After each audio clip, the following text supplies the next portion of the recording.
السلام علیکم پیارے دوستو، آپ سب کو میرے چینل صراط مستقیم پر خوش آمدید۔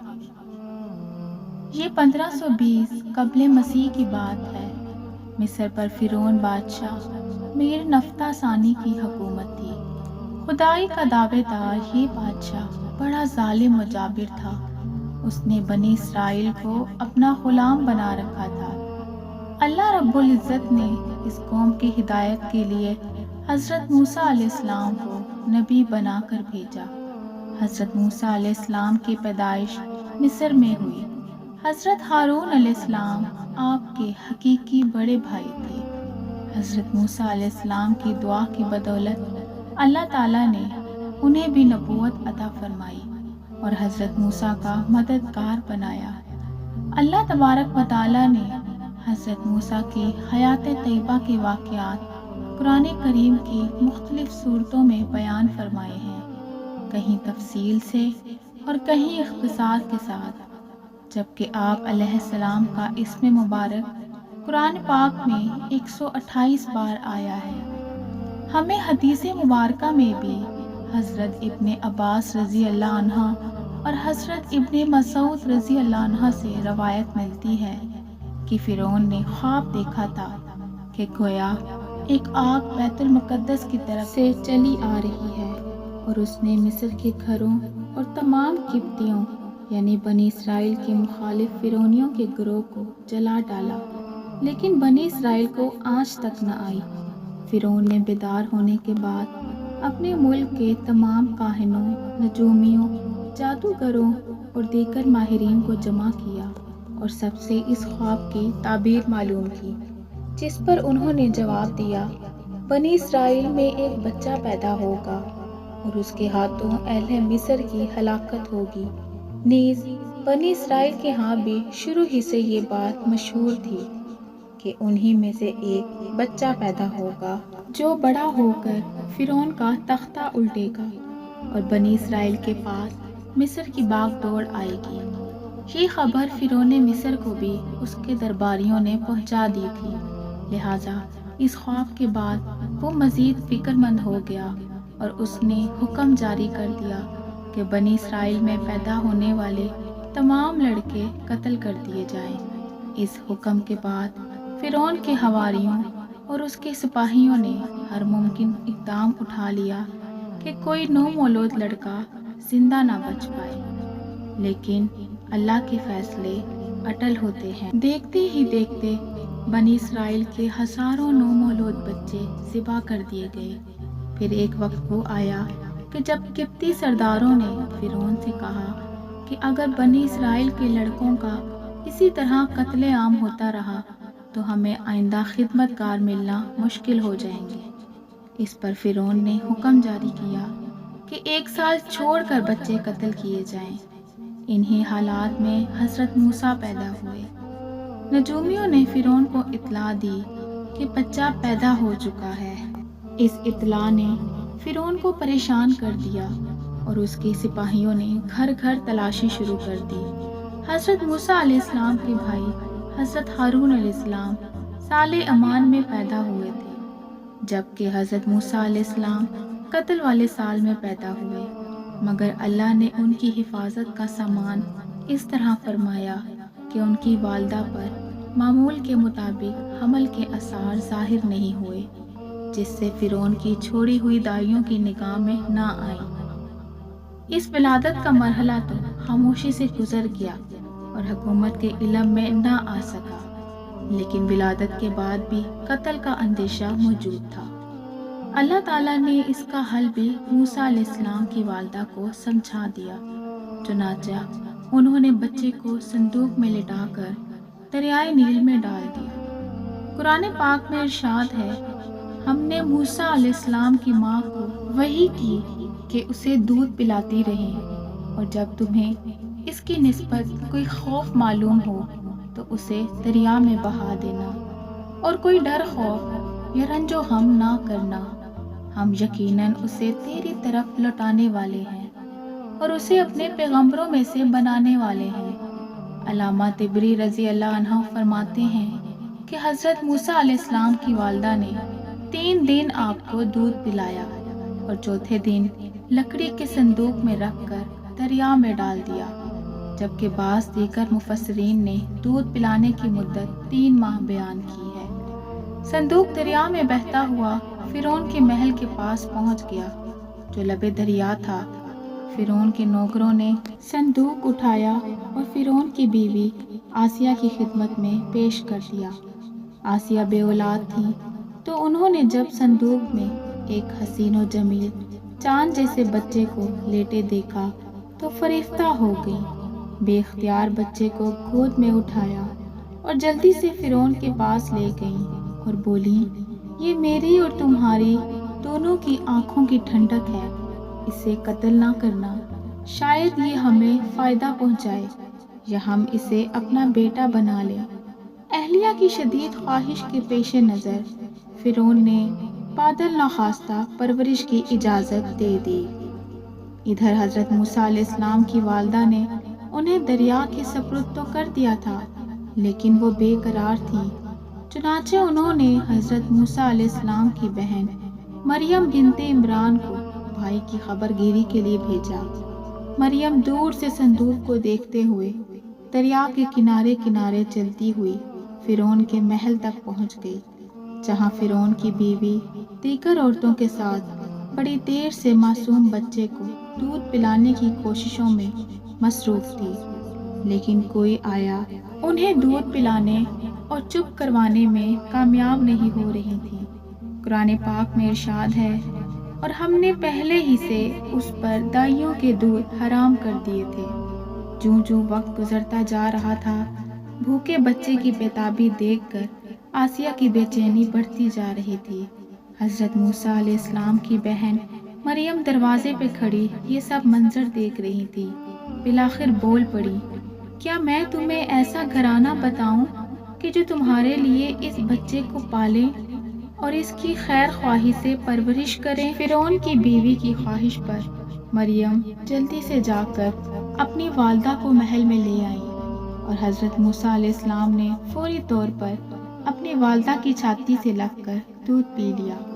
یوں اللہ نے آپ علیہ السلام کی والدہ سے کیا ہوا وعدہ پورا کر دکھایا۔ ارشاد باری تعالیٰ ہے، تو ہم نے ان کو ان کی ماں کے پاس پہنچا دیا تاکہ اس کی آنکھیں ٹھنڈی ہوں اور وہ غم نہ کھائیں اور جان لیں کہ اللہ کا وعدہ سچا ہے، لیکن اکثر لوگ نہیں جانتے۔ آسیہ نے حضرت موسیٰ علیہ السلام کی والدہ سے استدعا کی کہ وہ محل میں ہی رہنے لگیں اور اس بچے کی پرورش کریں، لیکن موسیٰ نے انکار کر دیا کہ میرے شوہر اور بچے پریشان ہوں گے۔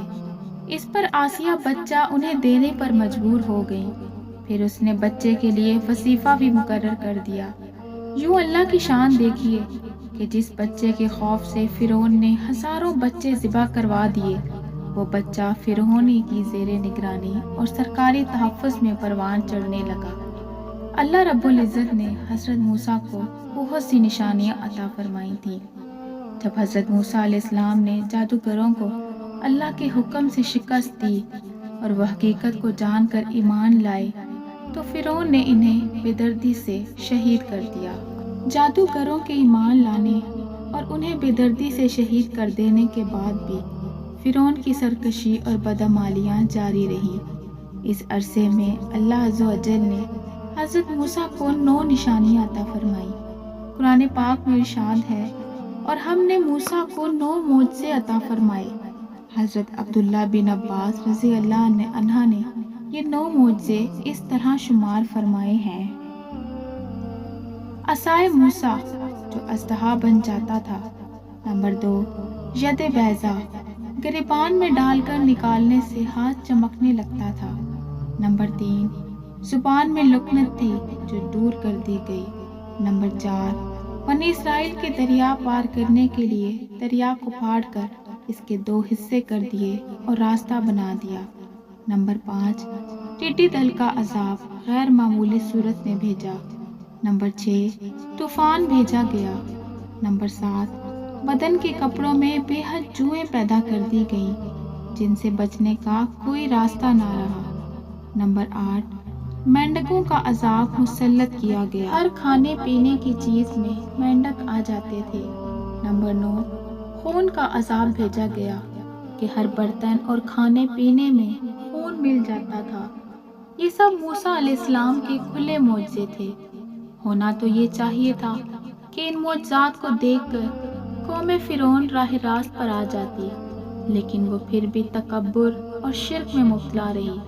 قرآن کریم میں اللہ تعالیٰ فرماتے ہیں، پھر ہم نے ان پر طوفان بھیجا اور ٹڈیاں اور گلہن کا کیڑا اور مینڈک اور خون۔ اس آیت میں قوم فرعون پر مسلط ہونے والے 5 قسم کے عذابوں کا ذکر ہے۔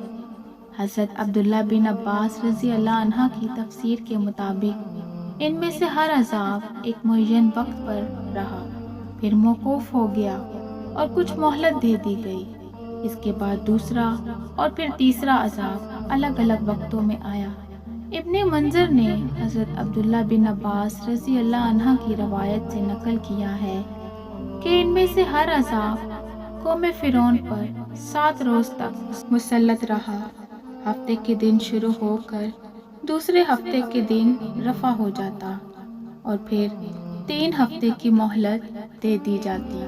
امام بغوی نے بروایت ابن عباس رضی اللہ عنہ نقل کیا ہے کہ جب پہلی مرتبہ قوم فرعون پر قحط کا عذاب مسلط ہوا تو موسیٰ علیہ السلام کی دعا سے رفع کیا گیا، مگر یہ لوگ سرکشی سے باز نہ آئے۔ نیز حضرت موسیٰ علیہ السلام نے دعا کی، اے میرے پروردگار، یہ ایسے سرکش لوگ ہیں کہ عذاب قحط سے بھی متاثر نہ ہوئے اور معاہدہ کر کے پھر گئے۔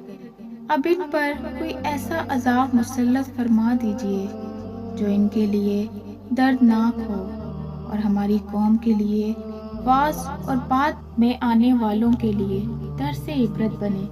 تو اللہ تعالیٰ نے ان پر طوفان کا عذاب بھیج دیا۔ قوم فرعون کے گھروں اور زمینوں کو پانی کے طوفان نے تباہ و برباد کر دیا، جبکہ بنی اسرائیل کے مکانات اور زمینیں اس پانی کے طوفان سے محفوظ رہیں۔ اس طوفان سے گھبرا کر قوم فرعون نے موسیٰ علیہ السلام سے التجا کی، اپنے پروردگار سے دعا کیجئے کہ یہ عذاب ہم سے دور فرما دیں تو ہم ایمان لے آئیں گے اور بنی اسرائیل کو بھی آزاد کر دیں گے۔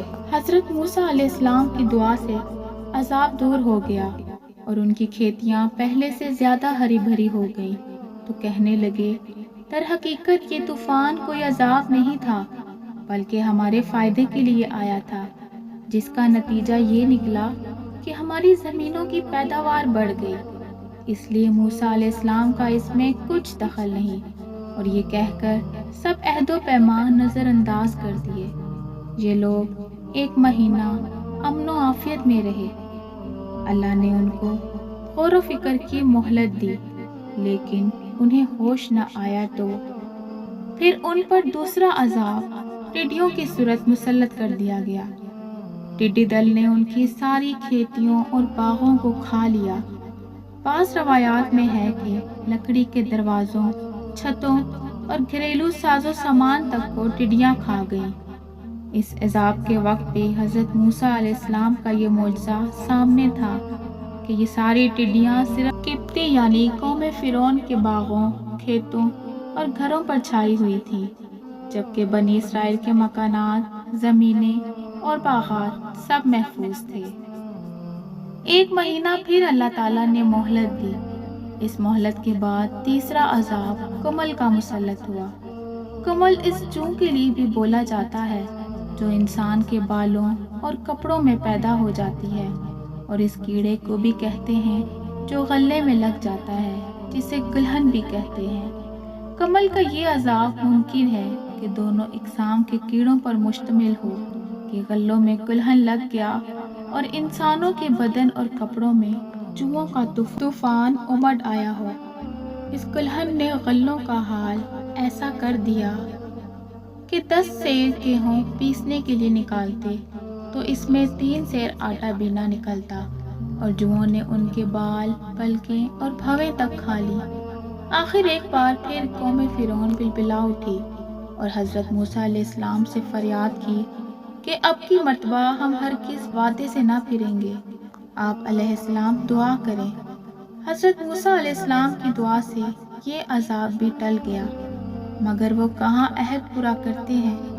پھر عافیت ملتے ہی سب کچھ بھول گئے اور منکر ہو گئے۔ پھر بھی ان کو 1 ماہ کی مہلت دے دی گئی، مگر اس مہلت سے بھی کوئی فائدہ نہیں اٹھایا، تو ان پر چوتھا عذاب مینڈکوں کا مسلط کر دیا گیا، اور ان کے گھروں میں اس کثرت سے مینڈک پیدا ہو گئے کہ جہاں بیٹھتے مینڈکوں کا ڈھیر لگ جاتا، سوتے لیٹتے تو سارا بدن ان سے دب جاتا، کروٹ لینا ناممکن ہو جاتا، پکتی ہوئی ہنڈیاں میں، رکھے ہوئے آٹے میں، غرض ہر چیز میں مینڈک بھر جاتے۔ اس عذاب سے عاجز ہو کر سب رونے لگے اور پہلے سے پختہ وعدوں کے ساتھ معاہدہ کیا۔ تو پھر حضرت موسیٰ علیہ السلام کی دعا سے یہ عذاب بھی رفع ہو گیا۔ اس عذاب سے نجات پا کر یہ پھر اپنی ہٹ درمی پر جم گئے اور کہنے لگے کہ اب تو ہمیں اور بھی یقین ہو گیا کہ موسیٰ علیہ السلام بہت بڑے جادوگر ہیں اور یہ سب ان کے جادو کے کرشمے ہیں۔ یہ رسول نبی کچھ بھی نہیں۔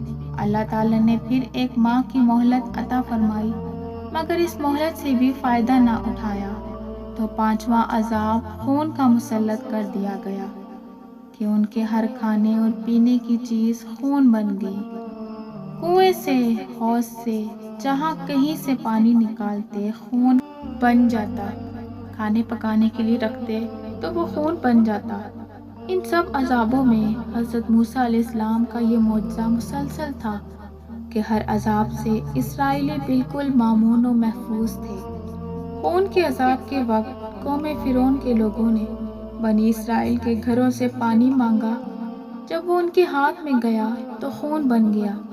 ایک ہی دسترخوان پر بیٹھ کر قبطی اور اسرائیلی کھانا کھاتے، تو جو لقمہ اسرائیلی اٹھاتا وہ اپنی اصلی حالت میں ہوتا، اور جو لقمہ یا پانی کا گھونٹ قبطی کے منہ میں جاتا وہ خون بن جاتا۔ یہ عذاب بھی 7 روز رہا۔ بالآخر پھر وعدے کیے، دعا کی گئی اور عذاب پھر ہٹ گیا، مگر یہ لوگ اپنی گمراہی پر قائم رہے۔ اسی کو قرآن کریم نے فرمایا، ان لوگوں نے تکبر سے کام لیا اور یہ لوگ بڑے عادی مجرم تھے۔ بعد کی آیت میں رجس کے نام سے ایک چھٹے عذاب کا ذکر آیا ہے۔ یہ لفظ اکثر طاعون کے لیے بولا جاتا ہے اور چیچک وغیرہ جیسے وبائی امراض کے لیے بھی استعمال ہوتا ہے۔ تفسیری روایات میں ہے کہ ان لوگوں پر طاعون کی وبا مسلط کر دی گئی، جس میں ان کے 70,000 آدمی ہلاک ہوئے۔ ان لوگوں نے پھر فریاد کی اور دعا کرنے پر یہ عذاب ہٹا، اور پھر بدستور ان لوگوں نے عہد شکنی کی۔ اتنی مسلسل آزمائشوں اور مہلتوں کے بعد جب ان میں کوئی احساس پیدا نہ ہوا، تو آخری عذاب آ گیا کہ سب کے سب اپنے مکان، زمینیں، سامان چھوڑ کر موسیٰ علیہ السلام کے تعاقب میں نکلے اور بحیرہ احمر کا لقمہ بن گئے۔ حضرت موسیٰ علیہ السلام فرعون کے غرق ہونے کے بعد بنی اسرائیل کے ساتھ بحیرہ احمر پار کر کے وادی سینا کی جانب چلے۔ راستے میں ایک ایسی قوم کے پاس سے گزرے جو بتوں کو پوجتی تھی۔ بنی اسرائیل نے جب یہ دیکھا تو کہنے لگے، اے موسیٰ علیہ السلام، جیسے ان لوگوں کے معبود ہیں، ہمارے لیے بھی ایسا ہی ایک معبود بنا دو۔ موسیٰ علیہ السلام نے کہا، تم بڑے ہی جاہل ہو، یہ لوگ جس کام میں لگے ہوئے ہیں یہ تباہ کیا جائے گا، اور ان کا یہ کام محض بے بنیاد ہے۔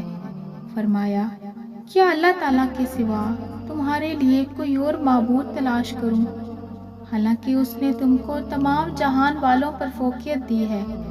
حضرت موسیٰ علیہ السلام اپنی قوم کو لے کر آگے بڑھے۔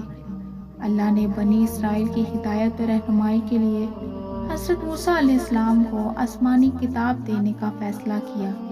چنانچہ اللہ عز و جل نے آپ کو 30 راتوں کے لیے کوہ طور پر بلایا، جس میں مزید 10 راتوں کا اضافہ کر کے اسے 40 راتیں کر دیا۔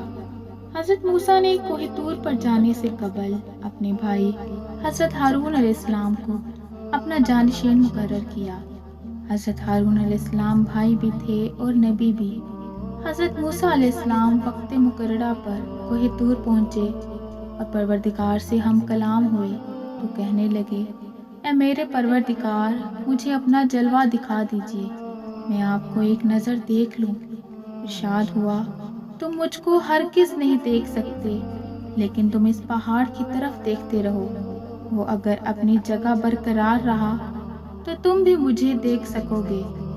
اور جب ان کے رب نے پہاڑ پر تجلی فرمائی تو تجلی نے اس کے پرخچے اڑا دیے اور موسیٰ علیہ السلام بے ہوش ہو کر گر پڑے۔ پھر جب ہوش میں آئے تو عرض کیا، بے شک آپ کی ذات پاک ہے، میں آپ کے حضور میں توبہ کرتا ہوں اور میں سب سے پہلے آپ پر ایمان لانے والا ہوں۔ ارشاد ہوا کہ اے موسیٰ، میں نے تم کو اپنا پیغام اور اپنے کلام سے لوگوں میں ممتاز کیا ہے، تو جو میں نے تم کو عطا کیا ہے اسے پکڑے رکھو اور میرا شکر بجا لاؤ۔ اور ہم نے تورات کی تختیوں میں ان کے لیے ہر قسم کی نصیحت اور ہر چیز کی تفصیل لکھ دی۔ اللہ رب العزت نے حضرت موسیٰ کو ارض مقدسہ یعنی ملک شام جانے اور اپنے باپ دادا کی سرزمین کافروں سے چھڑوانے کا حکم دیا۔ حضرت موسیٰ بنی اسرائیل کو لے کر وہاں پہنچ گئے۔ اس وقت وہاں پر قوم جبارین کا قبضہ تھا۔ یہ لوگ عجیب خوفناک شکل و صورت اور ہیبت ناک قد و قامت کے مالک تھے۔ ان کے ظلم و ستم اور قہر و جبر کی داستانیں عام تھیں۔ بنی اسرائیل نے جب شہر سے باہر ان کے حالات سنے تو شہر میں داخل ہونے اور ان سے جہاد کرنے سے انکار کر دیا۔ وہ بولے کہ موسیٰ، جب تک وہ لوگ وہاں ہیں ہم ہرگز وہاں نہیں جائیں گے۔ اگر لڑنا ہی ضروری ہے تو آپ اور آپ کا پروردگار جا کر ان سے لڑائی کر لیں، ہم تو یہیں بیٹھے ہیں۔ حضرت موسیٰ علیہ السلام اپنی قوم کی تمام تر نافرمانیوں اور بےہودگیوں کو اب تک بڑے صبر و تحمل سے برداشت کرتے چلے آئے تھے اور ان کے لیے دعا گو رہتے اور اللہ سے انہیں معافی دلواتے رہتے، لیکن ان کے اس جواب پر بے حد غمگین اور رنجیدہ ہو گئے اور ان کے لیے بد دعا فرماتے ہوئے انہیں فاسقین کے نام سے پکارا۔ اللہ جل شانہ نے اپنے رسول کی دعا قبول فرمائی اور انہیں مصر اور شام کے درمیان میدان طے میں قید کر دیا اور وہ 40 سال اس میدان میں بھٹکتے رہے۔ حضرت موسیٰ علیہ السلام اور حضرت ہارون علیہ السلام بھی ان کے ساتھ تھے، جو ان کی غلطیوں اور نافرمانیوں پر اللہ سے معافی طلب کرتے رہتے، جس کی برکت سے سزا کے دوران بھی اللہ تعالیٰ کی نعمتیں برستی رہیں۔ انہوں نے حضرت موسیٰ علیہ السلام سے دھوپ کی شکایت کی تو آپ علیہ السلام کی دعا سے ان کے سروں پر ابر کا سایہ کر دیا گیا۔ پھر بھوک کی شکایت کی تو حضرت موسیٰ علیہ السلام کی دعا سے اللہ تعالیٰ نے من و سلوہ نازل فرما دیا۔ من ایک قسم کے دانے تھے جو زمین میں پھیلے ہوئے تھے۔ بنی اسرائیل انہیں پیس کر روٹی بنا لیتے، جبکہ سلوہ ایک قسم کے پرندے تھے جو دریا کی طرف سے آتے تھے۔ مدتوں یہ لوگ من و سلوہ کھاتے رہے، ان کے کپڑے میلے ہوتے اور نہ ہی پھٹتے۔ جب ان کو پانی کی حاجت ہوئی تو وہ بھی عطا کر دیا گیا۔ اللہ تعالیٰ نے فرمایا، اور جب موسیٰ نے اپنی قوم کے لیے پانی مانگا تو ہم نے کہا اپنی لاٹھی پتھر پر مارو۔ انہوں نے لاٹھی ماری تو اس میں سے 12 چشمے پھوٹ نکلے اور تمام لوگوں نے اپنا اپنا گھاٹ معلوم کر کے پانی پی لیا۔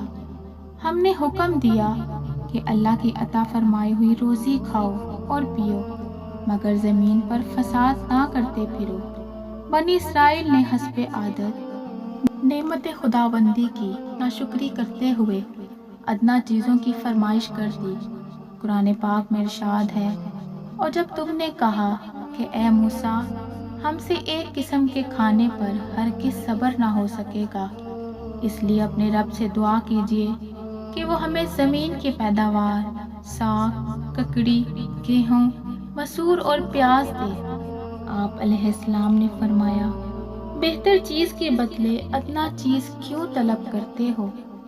وادی طے میں بنی اسرائیل کے ساتھ اللہ کے دو پیغمبر حضرت موسیٰ علیہ السلام، حضرت ہارون علیہ السلام اور دو نیک بندے حضرت یوشع بن نون اور حضرت کالب بن یکنہ بھی تھے، اور اللہ تعالیٰ ان کے طفیل بنی اسرائیل کو 40 سالہ قید اور سزا کے دوران بھی اپنی نعمتوں اور انعامات سے نوازتا رہا۔ بے شک اللہ رب العزت نے حضرت موسیٰ کو اپنی بہت سی نشانیوں سے نوازا تھا، لیکن پھر بھی بنی اسرائیل نافرمانی سے باز نہ آئی اور اللہ رب العزت کا شکر نہ بجا لائی۔